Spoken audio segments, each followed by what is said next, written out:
She did not cry when her mother's hand cracked against her cheek. She had not cried in years.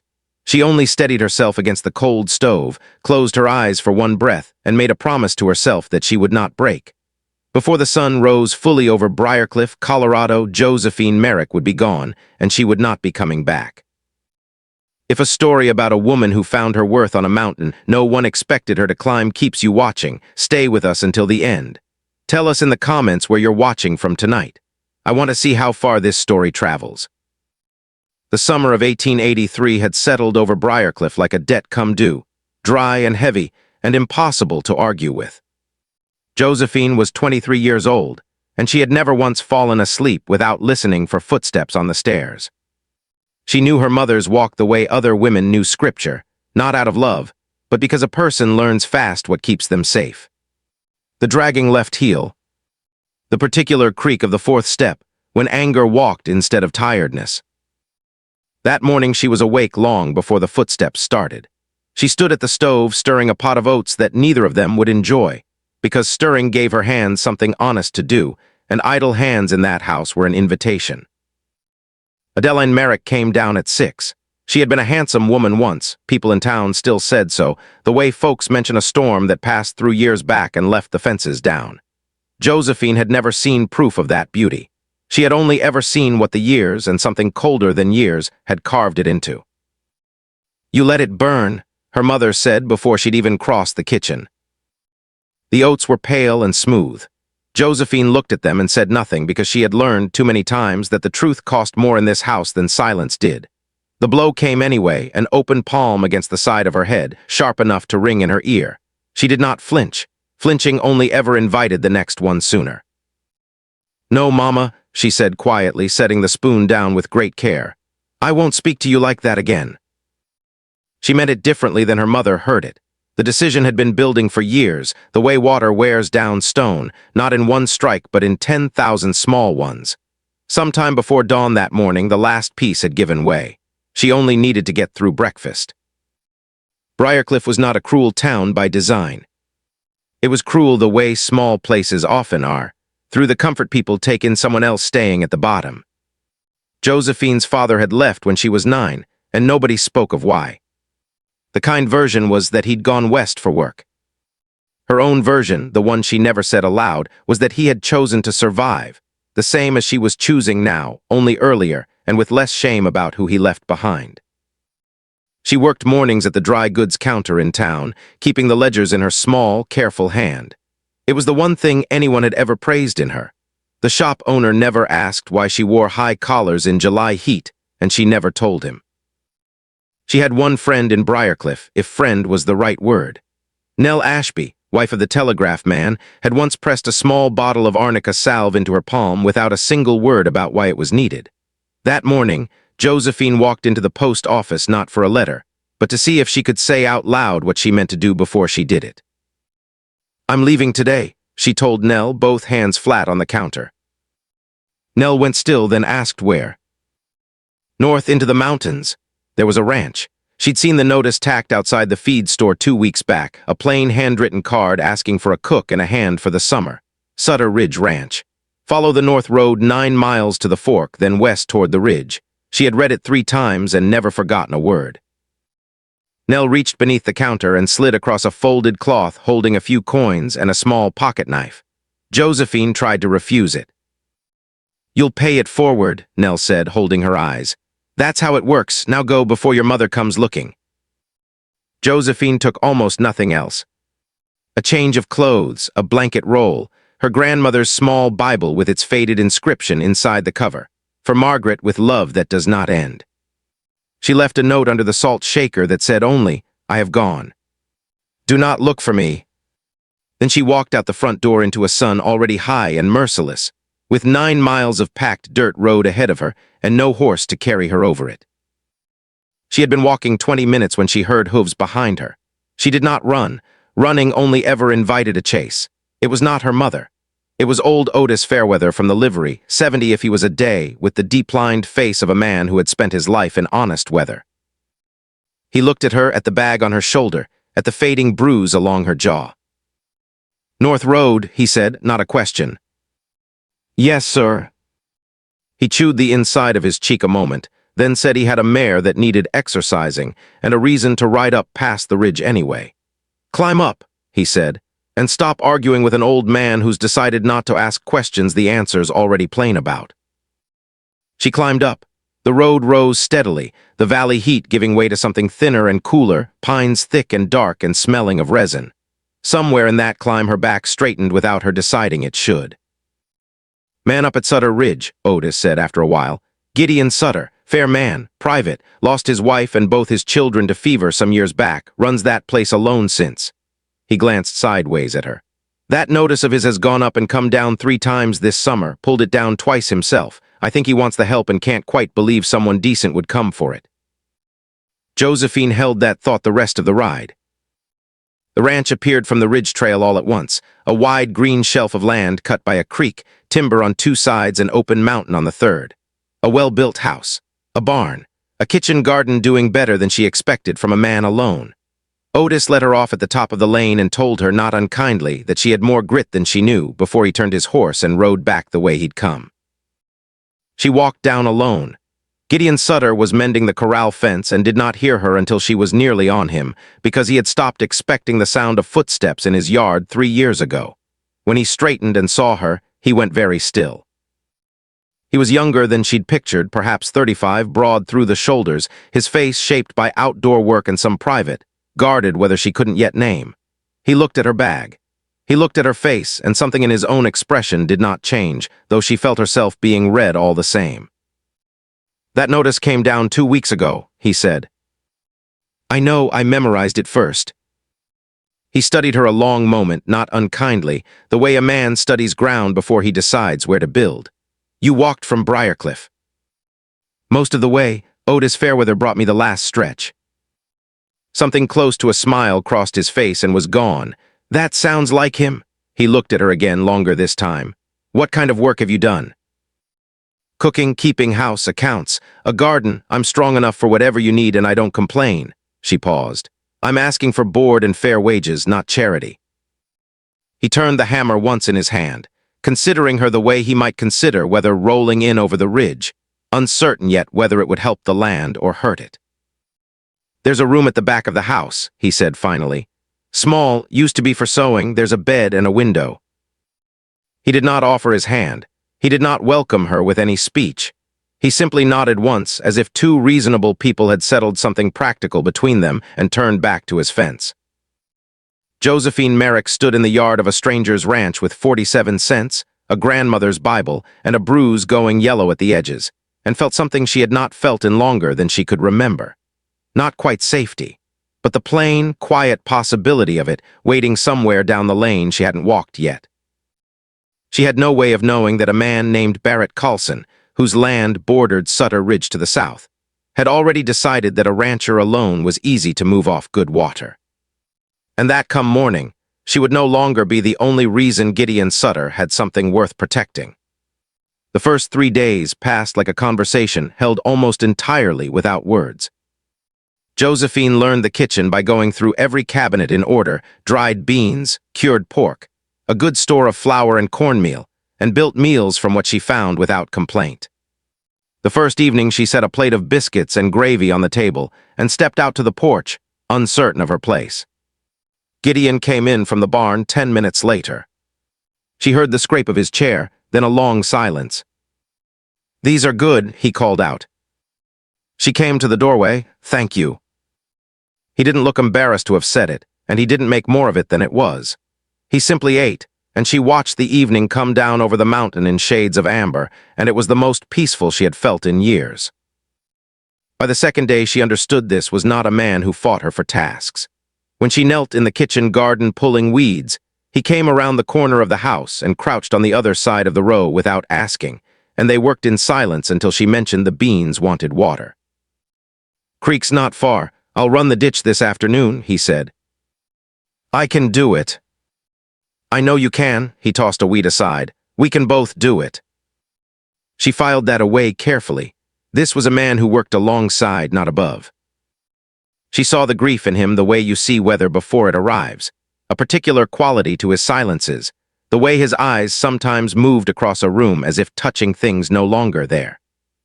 A small pair of boots sat by the back door, clearly unworn in years. A blue shawl hung on a hook in the hallway.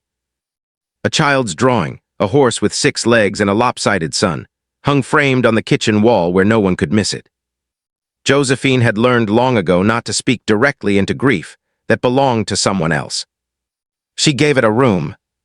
She stepped around the boots every morning and never mentioned them, and she could tell that he noticed she didn't. On the 9th day, 2 riders came up the lane while she was hanging washing. They sat their horses with the easy arrogance of men who expected the world to move for them. The heavier one, red-faced, swung down without being asked. "Sutter's finally got company," he said, looking her over in a way that made her skin go cold and still at once. "Mr. Sutter's in the south field," she said, keeping her voice level. "Might I ask your name so I can tell him who's called?" "Rourke," he said. "This here's Tate. We ride for Carlson's outfit south of the ridge, come to talk water access."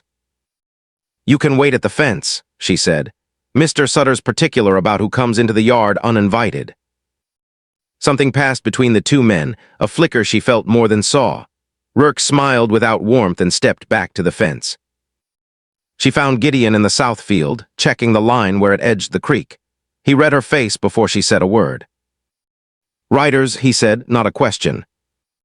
"2 men, Rourke and Tate. They say they ride for Carlson. They want to talk water access." She told him she'd put them at the fence. Something moved through his expression, older than surprise. "Let's go see what Carlson wants this time." At the fence, Gideon stood with his thumbs hooked in his belt, patient as a man with nothing to prove. Rourke claimed Carlson was concerned the creek diversion Gideon had cut that spring was robbing water from his south pasture, 3 miles downstream. 12 feet of garden channel doesn't reach 3 miles, Gideon said evenly. "You tell him I'll discuss water rights in front of the county assessor, same as any legal matter. He wants to send men to stand in my lane instead. I'll note that too." Rourke's eyes slid to Josephine and back. "Sure, with company to keep you don't want the hassle of a dispute, Sutter." "You'd best ride on," Gideon said quietly. They rode. He watched them go until they turned south, then stood at the fence with his hands on the top rail. "Carlson wants the land," he said finally. "Been wanting it 2 years, finds a new reason every season. The diversion's legal. He knows it. This isn't about water." "What's it about then?" "A man alone on good land is easier to push off than a man who isn't." That night on the porch, the stars scattered thick above the ridge. She asked him about his documentation. He told her the deed and water rights papers sat in a study box, copies filed with the county assessor. "Then that's ground to stand on," she said. "Whatever he tries next, that's where it comes back to." She glanced at him. "I kept records for the dry goods store in Briarcliff. If you need things organized, dated, noted, that's something I can do." He was quiet a long moment. "Why would you take on someone else's fight? You just got here." She looked out at the dark mountain. "I spent a long time in a place where nobody took on anyone's fight. It costs more than people reckon living that way, not just for the ones getting hurt." She glanced at him. "You gave me a room with a window and fair wages, and you didn't ask me a question I didn't want to answer. That's more than most people have done for me." He didn't answer that directly, but something eased in his shoulders, and for the first time she saw the shape of a real smile cross his face before it settled back into its watchful quiet. "All right," he said, "then we'll keep records." The records began the next morning. She found a clean ledger in the study and wrote the date at the top of the first page. Rourke and Tate, riders for Carlson, arrived approximately 2 o'clock. Claimed creek diversion affecting downstream pasture. No documentation presented. Departed upon request. Gideon came in from the barn, saw the page, and said nothing for a moment. "You write like a lawyer." "I write like someone who learned vague words don't protect anybody." He asked almost carefully, "Is that why you left Briarcliff?"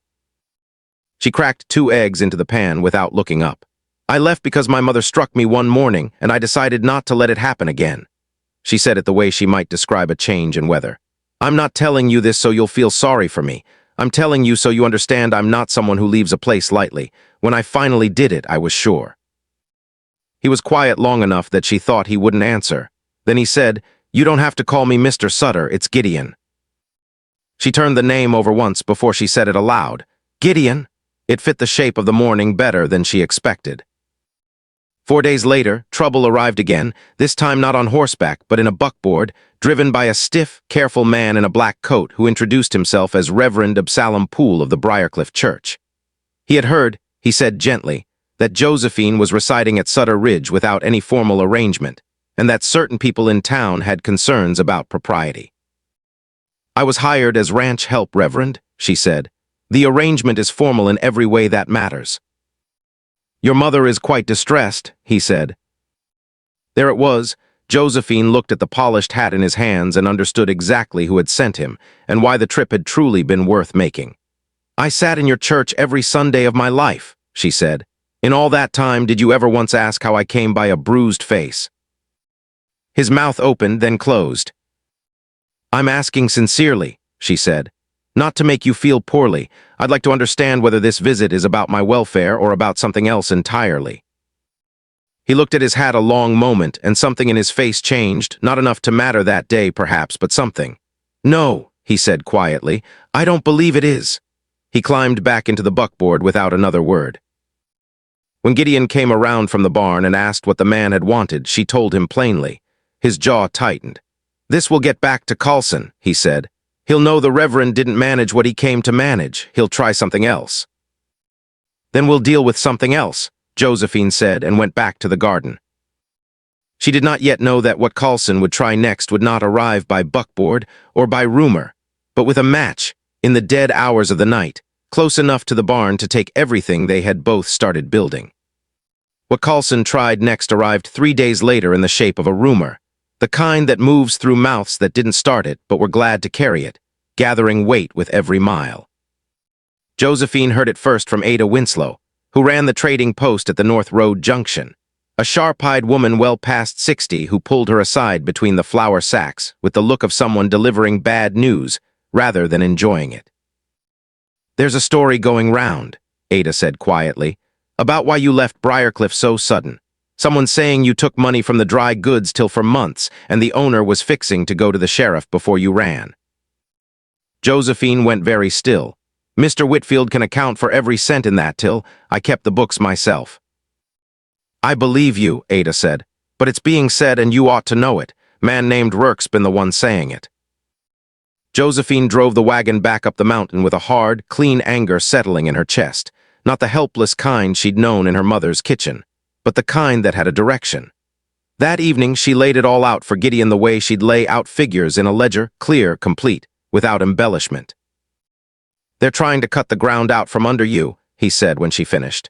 "Give you a reason to leave, so I'm alone again." "It won't work," she said. He looked at her for a long moment, something complicated behind his eyes. "You should know that keeping you here has a cost. Carlson will keep coming. Now he's coming at me through you."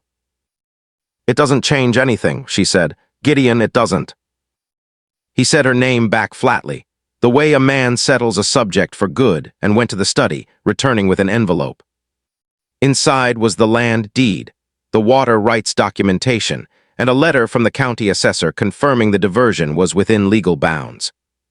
"If something happens to me," he said, setting it in front of her, "I want someone else to know exactly what's in this and where the copies are. You're the only person I trust to know it." She read through everything carefully, and when she finished, she looked up. "There's an ambiguity in the third paragraph of the water rights language. Someone creative could argue over it." He stared at her. "You found that in 5 minutes." "I read fast." Something shifted in his face that wasn't quite the almost smile she'd come to know, something closer to wonder. "My wife would have liked you," he said quietly, and didn't seem entirely sure he'd meant to say it aloud.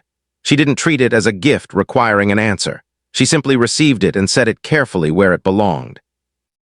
Carlson came to her himself 4 days later, alone on the south fence line while she checked for soft spots after a rain.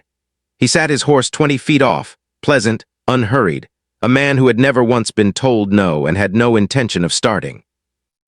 "Tell me," he said after some idle talk of the land, "has Sutter mentioned his plans for this property going forward? Circumstances can change, Miss Merrick, and when they do, folks do well to make good decisions before the pressure arrives rather than during it."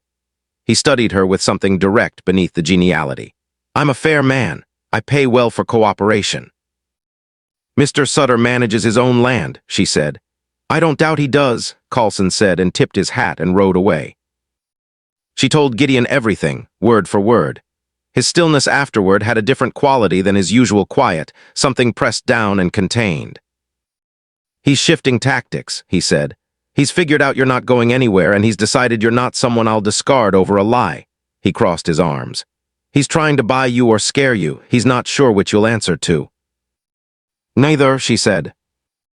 That Friday, while Gideon rode to speak with their neighbors, Rourke came through the side gate alone, unannounced, and found her at the barn. He held out an envelope. Mr. Carlson wants you to have this. Train ticket to Denver one way and enough cash to set yourself up comfortable a few months. He watched her face. He's generous to practical people. She held it back out to him. Take this back, or I'll set it on the ground and walk away from it, and either way it won't be in my hand 30 seconds from now. His jaw shifted. You're making a mistake. A woman alone up here with a man who can't protect himself from what's coming. It ain't going to end how you want. He stepped closer, close enough that she could smell tobacco. Carlson doesn't lose. She reached into her apron pocket and closed her hand around the small knife Nell had given her weeks before, letting the shape of the gesture speak for itself. He looked at her hand, then her face, and stepped back. Tell Sutter, he said, all courtesy gone now. Saturday's a real bad day for company. He left the way he'd come. Josephine wrote the whole exchange into the ledger in her neat hand, then saddled the bay mare and rode until she found Gideon on the road back from the Osgood place. His face went to stone hearing it, and for one terrible moment she thought he meant to ride straight for Carlson's land. Not that way, she said, catching his arm. That's exactly what he wants. He stopped, his jaw was tight, but he nodded once. All right. Saturday morning brought the Hartleys, the Prutes, and the Osgoods to the ranch. 4 families who had each quietly assumed they were Carlson's only trouble, until they sat around one table and discovered otherwise. Josephine fed them all and laid the ledger open beside Gideon's documents. He's built his whole strategy on keeping us separate, she told the room. All we have to do is stop being separate. By the time the wagons rolled back down the lane that evening, there was a plan, copies distributed, a lawyer to be contacted Monday, a filing to be made at the Territorial Land Office where Carlson's reach didn't extend as easily. Gideon stood beside her on the porch as the dust settled. We did that, he said. We did, she agreed. The fire started at 2 in the morning. She woke to the smell of it first, sharp and wrong in a way no cook stove ever was. She was pulling on her boots before she was fully awake, and she heard Gideon's door in the hallway at nearly the same instant. They came into the yard together and saw it at once, the south fence line burning, dry grass catching along 3 sections nearest the timber, the wind pushing it hard toward the barn. The horses, Gideon shouted, already running. Josephine ran the other way, to the well, filling the first bucket without stopping to think, because thinking would cost seconds she didn't have. She did not wonder who had done it. She only measured the distance from the well to the flames, and understood within the first minute that buckets alone would not be enough, and that whatever came next would decide far more than a fence. They fought the fire with everything they had. Gideon got the horses out of the barn and into the far corral, talking low and steady to calm them against their own instinct, while Josephine ran bucket after bucket from the well until her arms shook and her palms blistered. The wind shifted just enough, a few degrees, and pulled the flames west toward the timber instead of north toward the barn. She saw the chance and broke the irrigation berm with a shovel, 6 hard strikes, sending water down the shallow channel to meet the fire with a sound like judgment. Gideon arrived with a second shovel, and they worked side by side in silence until the last ember drowned, and the fence post stood black and steaming under a sky just beginning to gray. He sent someone tonight, Gideon said finally, staring at the ruin of the south line. While everyone was gathered here Saturday, Josephine said. He found out about the meeting. He had someone watching. His jaw worked. This won't be the last thing he tries. No, she agreed. So we move faster than he does. She looked at him. Monday, we don't wait. We ride to Thaddeus Kane's office at first light, and we send word to the Hartleys and Prutes and Osgoods tonight. They rode through the dark to each neighboring gate, and by Monday morning 5 families stood together in the county seat, records in hand. while a weary clerk named Selwyn Barrow discovered that the stack of documents in front of him was not a neighbor squabble but a pattern spanning 4 properties, arson included. He sent a runner for the territorial land agent before noon. It was on the ride home that Deputy Marshal Odessa Marsh intercepted them on the road. A lean, iron-haired woman with a badge pinned to a dark vest, and the unhurried authority of someone who had already done most of the thinking Josephine and Gideon were only now catching up to. She had been building a case against Barrett Carlson for 14 months. She told them, and the burned fence, the intimidation, the bribery attempt, all of it slotted into a pattern she'd been documenting since before Josephine ever walked up that mountain. "There's one more thing you should know," Marsh said, watching Josephine carefully. "A man named Rourke has been asking questions in Briarcliff. He spoke with your mother 10 days ago." Josephine went very still. What did she tell him? That you had a history of exaggeration, that any claim you made against a respected man like Carlson should be viewed in that light. Marsh let it sit. Whether she understood who she was truly speaking for, I can't say for certain. Josephine said nothing for a long moment, feeling something that was not quite grief and not quite fury sit heavy in her chest. Gideon stood close enough to be felt, not intervening, simply present. That very week, riding home from the county seat, they found the study gone through, careful, deliberate, nothing overturned but everything disturbed. The original deed was still in its box. What was missing was a letter, written in 1871 by the surveyor who had drawn the original boundary, the one document that settled every question of the creek as a fixed natural marker. "Without that letter," Gideon said, staring at the empty space in the box, "there's nothing to counter whatever reading Carlson's people put on the old survey." It was Josephine who remembered the small leather notebook she'd found in a desk drawer weeks earlier and left untouched out of respect, assuming it held nothing but old household accounts. She found it again that night, and near the back, in a careful, older hand, a full copy of the missing letter transcribed word for word. "Elinor copied it," Gideon said quietly, turning the pages with something between disbelief and grief. His late wife's handwriting, patient and exact, had waited 12 years in a drawer for a reason to matter again. "Paper burns," he said. "Leather doesn't," she used to say that. They rode through the night to reach Thaddeus Kane, who read the copy by lamplight and declared, once he'd confirmed its provenance through Elinor's earlier household ledgers, that it would hold.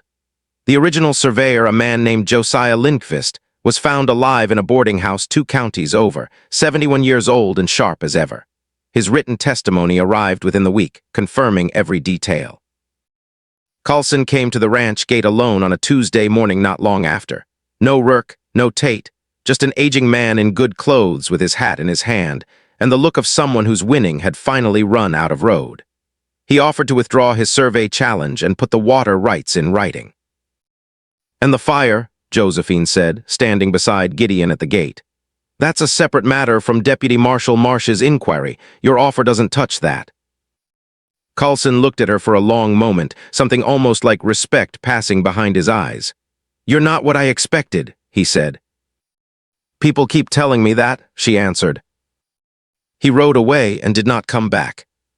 Weeks later, word came that Rourke had given a full statement in exchange for leniency, confirming the arson, confirming that Carlson himself had ordered the entry into Gideon's house. Carlson was convicted that September on charges of arson and criminal conspiracy, and the ledger Josephine had kept from the very first afternoon, 63 entries, dated, specific, plain, sat at the center of the case. "I just wrote down what happened," she told Marsh, when the marshal praised its use in court. "That's exactly why it worked," Marsh said. Her mother came once more in October, riding up the mountain alone on a horse that seemed too much horse for her.